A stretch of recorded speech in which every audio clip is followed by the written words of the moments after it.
चाहिए। आपके घर में माँ बाप है, आपके बच्चे हैं और अधिक चीजों की तरफ वीडियो भेज जाते हो। धर्मेंद्र बॉलीवुड का ही मैन, जिसके नाम करोड़ों में दौलत, हवेली और आलीशान फार्म हाउस हैं। लेकिन क्या होता है जब वह अपनी विरासत बांटने की बेला पर पहुंचता है? सनी देओल और हेमा मालिनी, दो ऐसी लाइफलाइन जो उसकी दुनिया में बेहद अलग तरह से जुड़ी हैं। अफवाहें तेज हो रही हैं। कुल संपत्ति लगभग 450 करोड़ बताई जाती है। तो सवाल उठता है, इस ऐशो आराम की बादशाही में सनी देओल को क्या मिलेगा और हेमा मालिनी का इस बंटवारे में हक कितना है? कानूनी सूत्रों के अनुसार धर्मेंद्र की पहली शादी प्रकाश कौर से हुई थी और दूसरी शादी हेमा मालिनी से, जो हिंदू मैरिज एक्ट के तहत अमान्य मानी जाती है। लेकिन सुप्रीम कोर्ट के एक अहम फैसले ने जो सच्चाई खोली है वह किसी ड्रामा से कम जरूरी नहीं। उन दोनों बेटियों ईशा और अहाना को उनके पिता की प्रॉपर्टी में कानूनी हक मिलेगा। दिलचस्प बात यह है कि हेमा मालिनी को खुद संपत्ति में हिस्सा मिलने की संभावना अभी बहुत सीमित रही अगर धर्मेंद्र ने वसीयत न बनाई हो। और आज की वीडियो में आप जानेंगे कि धर्मेंद्र की जायदाद का बंटवारा कैसे हो सकता है और किसे क्या मिलने की संभावना है। रिपोर्ट्स के मुताबिक धर्मेंद्र की संपत्ति सिर्फ रियल एस्टेट तक सीमित नहीं है। इसमें उनके बैंक निवेश, शेयर, फिल्मों और प्रोडक्शन से मिलने वाली रॉयल्टी और विभिन्न बिजनेस वेंचर्स भी शामिल हैं। उन्होंने सालों में अपनी मेहनत और कमाई से एक ऐसा वित्तीय साम्राज्य बनाया है जो बॉलीवुड में शायद ही किसी के पास हो। मीडिया रिपोर्ट्स के अनुसार उनकी कुल संपत्ति लगभग 400 से 450 करोड़ बताई जाती है। यह उनकी मेहनत, समझदारी और निवेश के सही निर्णय का परिणाम है, जो उनके बच्चों और परिवार के लिए आने वाले समय में अहम भूमिका निभाएगा। धर्मेंद्र ने अपनी संपत्ति के लिए वसीयत बनाई है या नहीं, यह साफ नहीं है। मीडिया रिपोर्ट्स में इसकी जानकारी बहुत सीमित है। अगर वसीयत बनी है तो उसमें जो भी लिखा होगा वही कानूनी तौर पर मान्य होगा और वारिसों के हिस्से तय होंगे। लेकिन अगर वसीयत नहीं बनी है तो उनकी संपत्ति हिंदू उत्तराधिकार कानून के हिसाब से बच्चों और कानूनी वारिसों में बांटी जाएगी। इसलिए फिलहाल बंटवारा पूरी तरह पक्का नहीं माना जा सकता और यह संभावना के आधार पर ही समझा जा रहा है। हिंदू उत्तराधिकार अधिनियम के हिसाब से उनके बच्चे और कानूनी वारिस उनके हिस्सेदार बनेंगे। इसमें बेटा, बेटी और वैध पत्नी शामिल हैं। इसका मतलब यह है कि उनकी संपत्ति सिर्फ किसी एक व्यक्ति को नहीं मिलेगी, बल्कि सभी क्लास 1 वारिसों में बराबर बांटी जाएगी। इसलिए चाहे वसीयत बनी हो या नहीं, कानून बच्चों को उनका हक देता है और संपत्ति के बंटवारे में पारदर्शिता सुनिश्चित करता है। हेमा मालिनी धर्मेंद्र की दूसरी पत्नी है, लेकिन उनकी शादी कानूनी दृष्टि से पूरी तरह वैध नहीं मानी जाती, इसलिए उन्हें संपत्ति में हिस्सा मिलने की संभावना कम है। अगर धर्मेंद्र ने वसीयत में उन्हें नामित किया है तो वे हिस्सा पा सकती हैं, अन्यथा उनका हक पक्का नहीं माना जाएगा। वकीलों के अनुसार हेमा मालिनी की हिस्सेदारी का निर्णय इस बात पर निर्भर करेगा कि क्या अदालत उनकी शादी को वैध मानती है और वसीयत की शर्तें क्या कहती हैं। इसलिए उनका हिस्सा अभी भी विवादित माना जा रहा है। धर्मेंद्र की बेटियां ईशा देओल और अहाना देओल को उनके पिता की संपत्ति में कानूनी हक मिलेगा। सुप्रीम कोर्ट और कानूनी विशेषज्ञों के अनुसार उनका हिस्सा नॉटनल पार्टीशन के सिद्धांत के आधार पर तय हो सकता है। इसका मतलब यह है कि माना जाएगा कि संपत्ति पहले ही बांटी गई थी और बेटियों को उनका हिस्सा मिलना सुनिश्चित है। ईशा और अहाना के लिए यह बहुत महत्वपूर्ण है क्योंकि वे धर्मेंद्र की दूसरी शादी से जुड़ी हैं और वसीयत या कानून के तहत उनका अधिकार सुरक्षित रहता है। उनके हिस्से का निर्धारण उनके पिता की कुल संपत्ति और अन्य बच्चों के हिस्सों के अनुपात में होगा।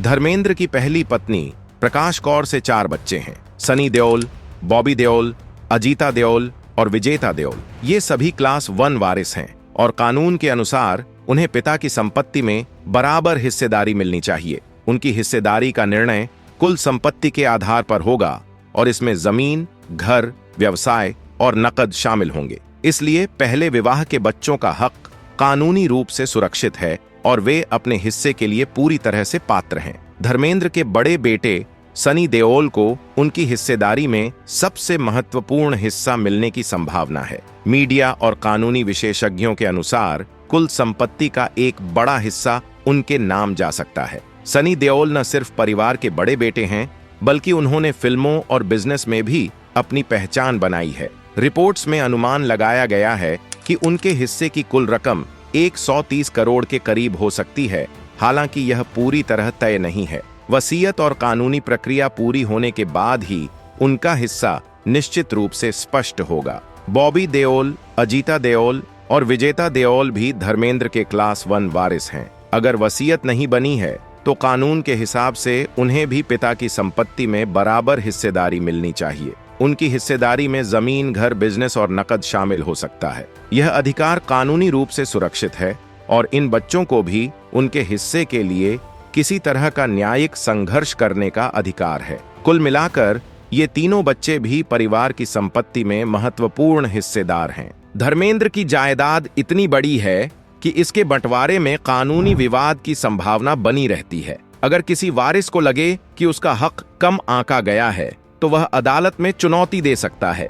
वसीयत मौजूद होने पर भी इसकी वैधता और शर्तों पर सवाल उठ सकता है। इसके अलावा नॉटनल पार्टीशन की अवधारणा लागू होने पर भी वारिसों के बीच हिस्सेदारी का सही अनुपात तय करने में जटिलताएं हो सकती है। हेमा मालिनी के लिए यह बंटवारा सिर्फ वित्तीय नहीं बल्कि उनके राजनीतिक और सामाजिक प्रतिष्ठा का भी सवाल है। अगर उन्हें बड़ा हिस्सा मिला तो यह उनके लिए एक शक्ति और सम्मान का प्रतीक बन सकता है, लेकिन चूंकि कानूनी दृष्टि से उनका हिस्सा पक्का नहीं है, इसलिए यह उनके लिए जोखिम भरा मामला है। अन्य वारिसों के साथ बातचीत और अदालत के निर्णय उनके हिस्से को प्रभावित कर सकते हैं। इसलिए हेमा मालिनी के लिए यह बंटवारा संवेदनशील और सावधानी से निपटाने वाला मामला है। धर्मेंद्र की जायदाद का बंटवारा अब तक पूरी तरह सार्वजनिक नहीं हुआ है, इसलिए इसका भविष्य कानूनी और पारिवारिक निगरानी पर निर्भर करेगा। अगर कोई वारिस या बच्चा आपत्ति दर्ज करता है तो अदालत में मामले को सही तरीके से हल किया जाएगा। मीडिया भी लगातार इसे कवर कर रही है, जिससे पारदर्शिता बनी रहती है। इसका उद्देश्य है कि संपत्ति का बंटवारा न्याय संगत, साफ और सभी वारिसों के लिए संतोषजनक तरीके से हो। धर्मेंद्र की संपत्ति सिर्फ घर और जमीन तक सीमित नहीं है। इसमें बैंक में जमा नकद, शेयर, रॉयल्टी और बिजनेस इन्वेस्टमेंट भी शामिल हैं। बंटवारे में यह ध्यान रखना होगा कि कौन कितना नकद लेगा और कौन कितना शेयर या निवेश का हिस्सा पाएगा। अगर वसीयत मौजूद है तो यह तय करेगा कि नकद और अन्य निवेश किसे कितने हिस्से में मिलेंगे। कुल मिलाकर गैर रियल एस्टेट हिस्सेदारी बंटवारे को और जटिल बना सकती है, लेकिन यह सुनिश्चित करती है कि सभी वारिसों को उनके हिस्से का न्यायपूर्ण लाभ मिले। धर्मेंद्र की संपत्ति और बंटवारे की खबरें मीडिया और सोशल मीडिया पर तेजी से फैल रही हैं। लोग, फैंस और दर्शक लगातार इस पर नजर रख रहे हैं। मीडिया का यह कवरेज पारदर्शिता बनाए रखता है और यह सुनिश्चित करता है कि सभी वारिस कानूनी और सामाजिक नजरिए से संतुलित निर्णय लें। इसके अलावा जनमत और मीडिया दबाव भी परिवार को समझौते और कानूनी प्रक्रिया में सही कदम उठाने के लिए प्रेरित कर सकता है। धर्मेंद्र की जायदाद का बंटवारा केवल आर्थिक नहीं है, बल्कि इसमें पारिवारिक और भावनात्मक पहलू भी जुड़ा है। पहले और दूसरी शादी के बच्चों के बीच रिश्ते, भावनात्मक जुड़ाव और सम्मान की भावना बहुत मायने रखते हैं। हेमा मालिनी और उनकी बेटियों के लिए हिस्सा पाना सम्मान का मामला है। पहले विवाह के बच्चों के लिए यह पिता की मेहनत और विरासत का प्रतीक है।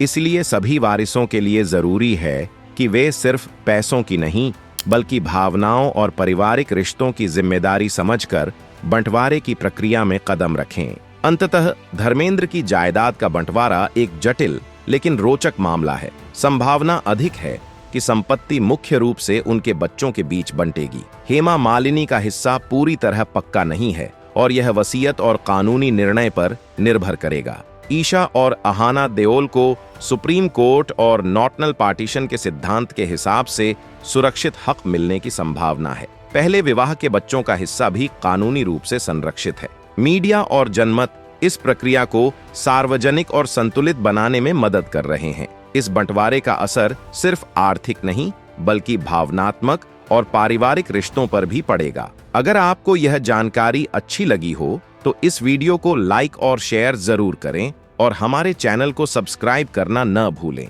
क्योंकि धर्मेंद्र जी सिर्फ एक नाम नहीं बल्कि एक विरासत हैं जिन्होंने अपनी मेहनत, संघर्ष और इंसानियत से करोड़ों दिलों में जगह बनाई है। आज बात सिर्फ संपत्ति की नहीं है, बल्कि उस सम्मान की है जो धर्मेंद्र जी की पूरी जिंदगी की कमाई है। आइए हम सब उनकी लंबी उम्र, बेहतर सेहत और परिवार में शांति की दुआ करें। जय हिंद।